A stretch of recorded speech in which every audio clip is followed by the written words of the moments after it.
बच्चों, आज मैं आपको वरिष्ठ बाल साहित्यकार विमला दीदी की कहानी सुनाऊंगी। कहानी का शीर्षक है ऐसे मिला निमंत्रण। शालू खरगोश ने इस बार चने की फसल बोई थी। चने की फसल तैयार करना कोई आसान काम नहीं था। शालू दिन रात खेत में जुटा रहता, कभी निराई गुड़ाई करता तो कभी फसल को पानी देता। कीटनाशक दवाई का छिड़काव भी उसे ही करना पड़ता। तब जाकर चने के पौधे में हरे हरे मोटे दाने भर आए। अपनी अच्छी फसल देखकर शालू बहुत खुश था। अपने परिश्रम पर उसे संतोष था। एक दिन सोहन मुर्गी अपने 3 चूजों अकड़ू बकड़ू और चितकबरू के साथ सैर को निकली। घूमती घूमती वह घुमक्कड़ शालू के खेत पर पहुंची। हरे चने से भरा खेत देखकर उसके मुंह में पानी भर आया। खेत के चारों ओर कटीली बाड़ लगी थी और शालू खेत की निगरानी कर रहा था। अब ऐसे में खेत में घुसकर चोरी से दाने खाना मुश्किल था।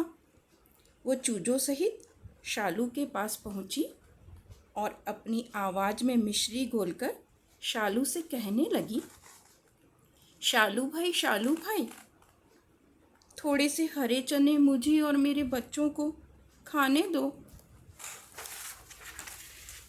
वाह बहना, तुम्हें मांगते हुए शर्म नहीं आती?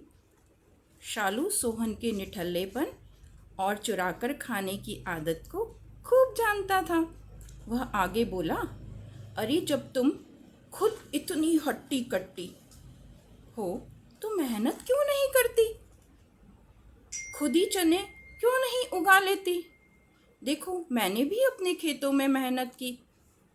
मेरे बच्चे भूखे हैं, कुछ तो दया करो शालू। सोहन मुर्गी दानों के लिए शालू के सामने गिड़गिड़ाने लगी।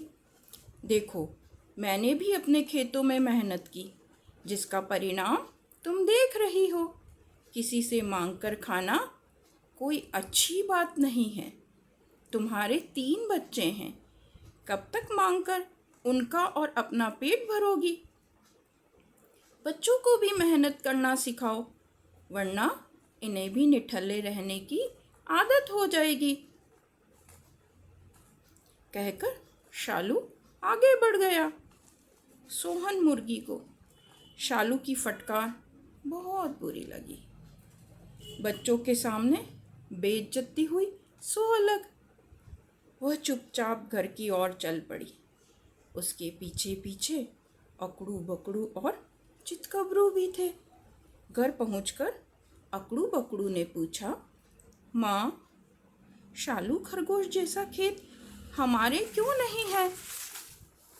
बताओ ना माँ, हमारे खेत में फसल क्यों नहीं पकती?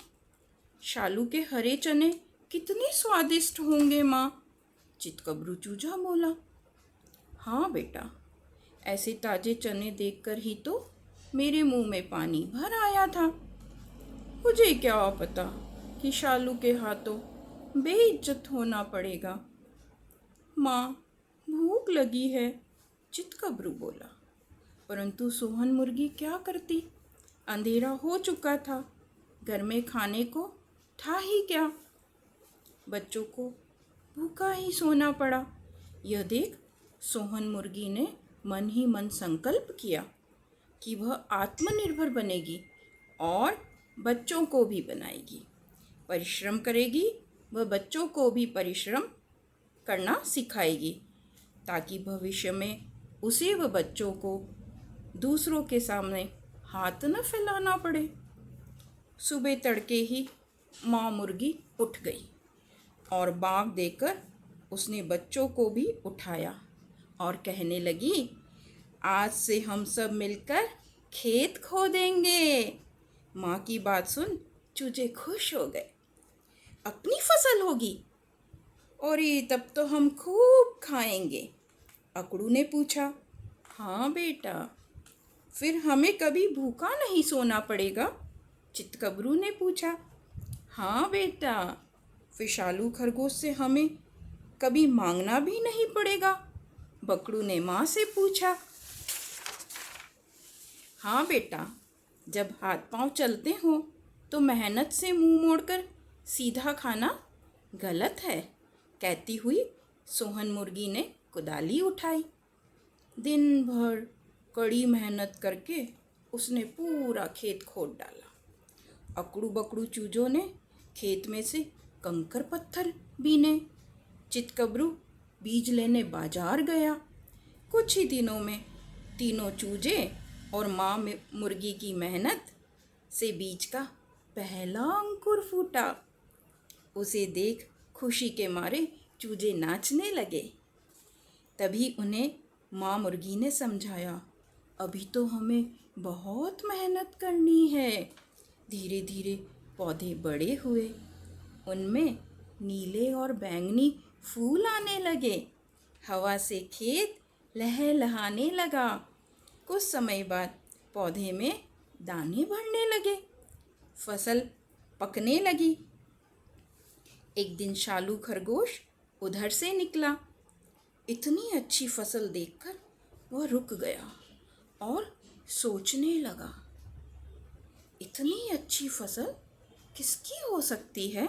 तभी सोहन मुर्गी सामने आ खड़ी हुई। कहो बहन, कैसी हो? कुछ दुबली दुबली और चुस्त लग रही हो, परंतु अच्छा किया तुमने फालतू की चर्बी घटा डाली। मोटापा सेहत के लिए अच्छा नहीं होता।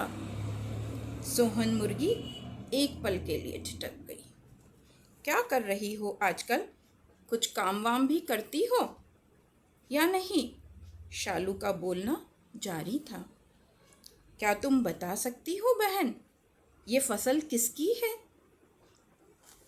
जिसकी भी हो, उसने मेहनत बहुत की है। बिना मेहनत के इतने बड़े दाने फसल में भरते नहीं। सोच रहा था जिसके भी ये खेत है उनकी प्रशंसा कर आऊं। खैर, तुम तो मेरे साथ चलने वाली नहीं, तुम क्या जानो मेहनत क्या होती है। अच्छा, अलविदा बहन मुर्गी। शालू की बातें सुन सोहन मुर्गी की आंखें भर आई। सोचा, सच्ची तो है, एक बार जिसकी छवि दूसरों की नज़र में खराब हो जाती है, उसे सुधारना कितना मुश्किल है। आज उसे समझ आ रहा था। वह चुपचाप वापस अपने काम में लग गई। कुछ दिनों बाद फसल पक गई। उसने अपने बच्चों की मदद से कटाई का काम पूरा किया, फिर दानों को निकाल गोदाम में भर दिया। सोहन मुर्गी का जीवन ही बदल चुका था। पहले तो वह रोज़ सुबह उठते ही बच्चों को दाना चुगने बाहर निकल जाती, कभी चोरी करती तो कभी मांग कर पेट भरती, और जब कहीं खाने नहीं मिलता तो सड़े गले मलबे के ढेर में से दाना खोज भूख मिटाती। परंतु अब तो रोज अपने ही घर में खाना पकाने लगी, पौष्टिक और स्वादिष्ट खाना। एक सुबह जब वह खाना बना रही थी तो किसी ने दरवाजे पर खट खट खट खटखटाया। उसने खोलकर देखा तो सामने शालू खरगोश खड़ा था, फूलों का गुलदस्ता लिए। सोहन मुर्गी को गुलदस्ता थमाते हुए शालू खरगोश ने उसे और चूजों सहित अपने घर खाने का निमंत्रण दिया। तो बच्चों, आपको कैसी लगी कहानी? कमेंट बॉक्स में कमेंट ज़रूर करना।